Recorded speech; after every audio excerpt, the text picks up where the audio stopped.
Ia vi ele atua nei tai au fōu amene. Ia o le tatou po kalama fongi nei tai au ai mo foi un tatou atu le atua se tatou talo. Tamā whaftai lau o fio nei tai au fōu.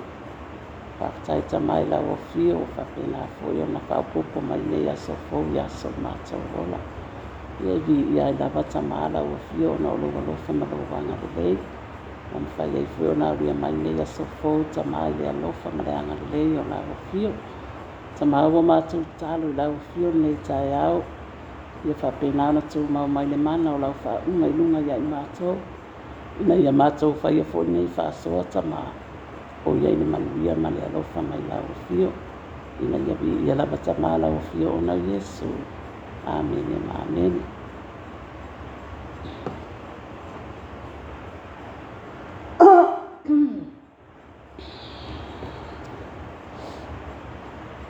Ia, ai le i.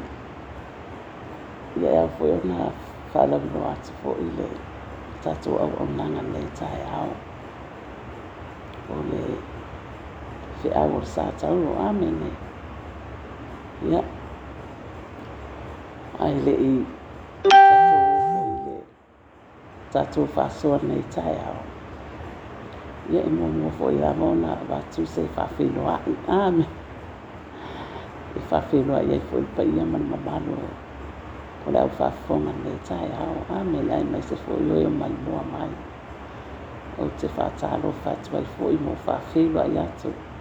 I le pa ia ma le mamalo so tatou watu no o Samoa. Amen.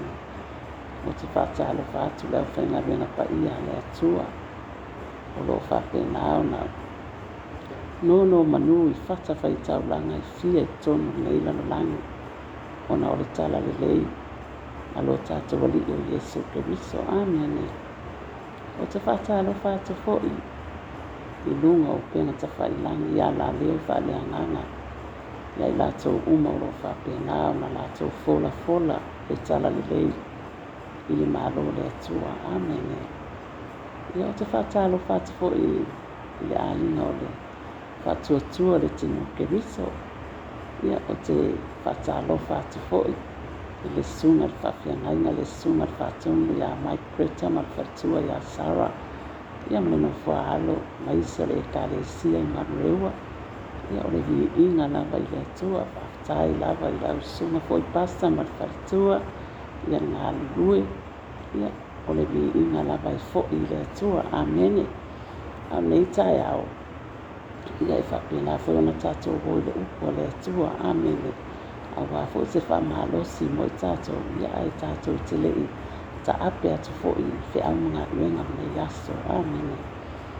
O le tatou tusi whaitau e maua lea I le mātai o e fitu.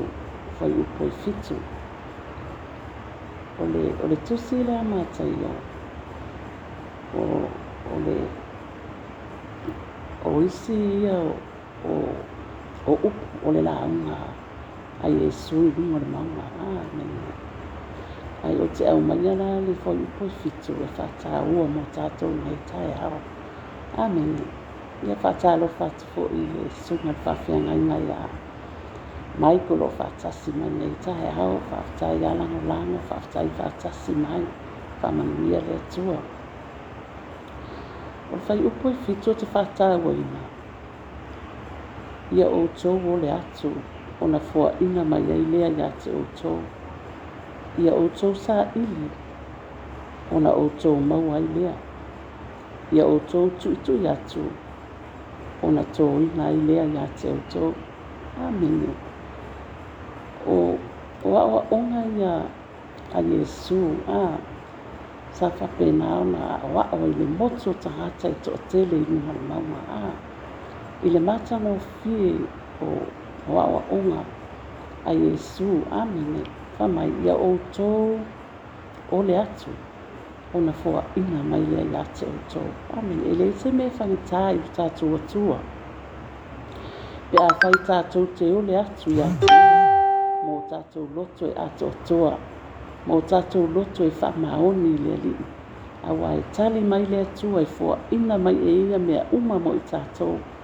Whai mai le salamo, la e tōru suma fitu whai upo e whā. Ia e fia lava oi le li. Ona fua ina mai le e ia ia te oi o mea uma lava i mana o ilo loto. Amene. E se le o le atua ma whamaoni. Amene. Ia tātou wole atu ia te ia mo tātou loto ato atoa. Ona whapena le ona fua ina mai e ia mea uma ia i tātou.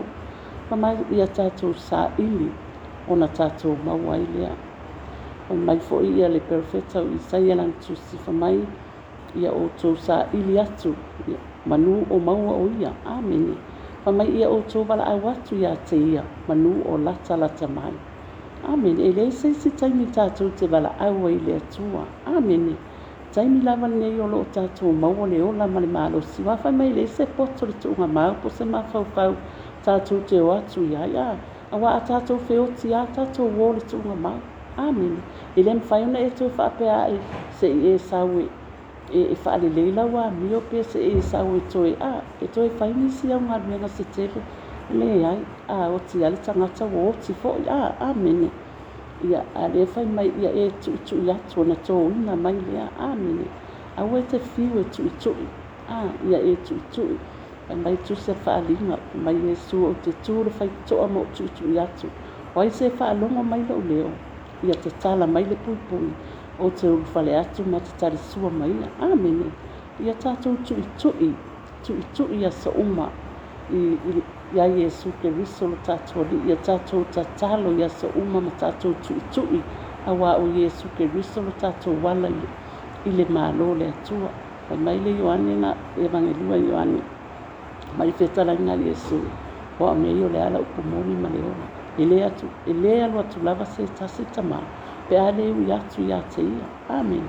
E wha maoni le atua i lana upu. O le ala tātou a imo whaatua tua ni nei aso. Ia whapena o na tātou maua pia le mafuta atu i le atua. A wai le ai se mea tātou te mawhaia ni nei lalo langi le tātou i aine. Pe a le se noa mania. O le mea lea ia tātou whaatasi atu pia ia te ia ma ia mafuta atu pia ia te ia so uma i le anoa. Ina ia whapena o na whaatasi mai o ia mai tātou. Ma ia pui mai ai tātou i nei aso. Ne yaso le a atu ai fo i whawhia ngai ma whiau mga ruenga ne yaso ia whapena ana wha ona iai pēr le alofa o le atua i lunga ia i tātou ia manuia mea umalawa ne yaso ona o le whatasi mai o tama e ala le mana o na ngāngi paia o le tātou whasoa na le tai au o le upu na le atua i taita ina i tātou ia manu te le ina lawa ne yaso i le alofa ma le anga le o le atua. Tamawa i ule whasoa lau whanau, whaftai tele lava tamai lau upu. O mwhai foi o na mātou whasoa ni e aso. Ia whapena o na maua i e mātou le manuia ma le alofa tūnoa mai lau ufio. Ina ia vi ia ma vi ia tamā lau ufio o na Yesu. Amen ma amen.